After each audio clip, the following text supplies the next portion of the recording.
El festival Spanish Brass d'Alzira ha comptat enguany amb l'actuació de Numskull Duo, format per dos trombonistes professionals, Ricardo Moyà, guanyador de Joventuts Musicals d'Espanya, i José Ángel Isla, trombó baix de l'Orquestra de París.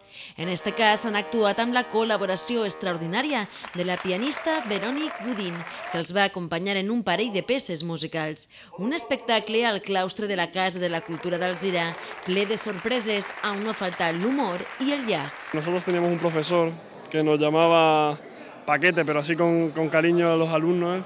Entonces decidimos crear un dúo que fuera el dúo Paquete, pero sin ninguna pretensión profesional ni nada, simplemente por diversión.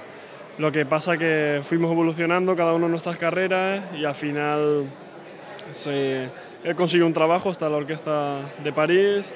Yo ahora voy a Nueva York, a la Juilliard, y entonces decidimos por lo menos darle un poco más de peso a nuestro trabajo. Personalmente el tercer año que vengo, porque yo he venido a tocar 2 años más, vine hace 2 años al concierto de jóvenes, el año pasado vine, toqué en el concierto de profesores y este año nos invitaron con el dúo y vamos cada año mejor, porque además esta gente, que parecen 5 personas que no pueden hacer mucho más, pero es que organizan aquí un festival increíble, trayendo gente de todo el mundo, de los 5 continentes, la verdad que increíble.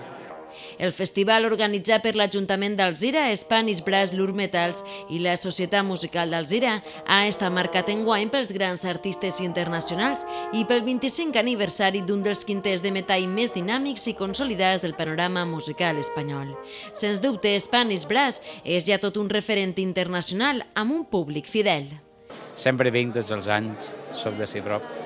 Genial, això és un festival meravellós que ja porta diversos anys y cada vegada se milloren y es una maravilla. Sí, el año pasado estuve y también me encantó, tocaron otros músicos, pero fueron todos espectaculares. Pues aporta cultura y además es muy agradable escucharlos todos los años, además que van mejorando como músicos y te vas dando cuenta de la mejora que van teniendo y es muy agradable escucharlos. Spanish Brass Alzira 2014 va arribar a la seva fi este passat dissabte. El grup encarregat de tancar el festival va ser German Brass, una de les formacions que iniciaren el moviment de la música de cambra de vent des dels seus inicis, en 1974.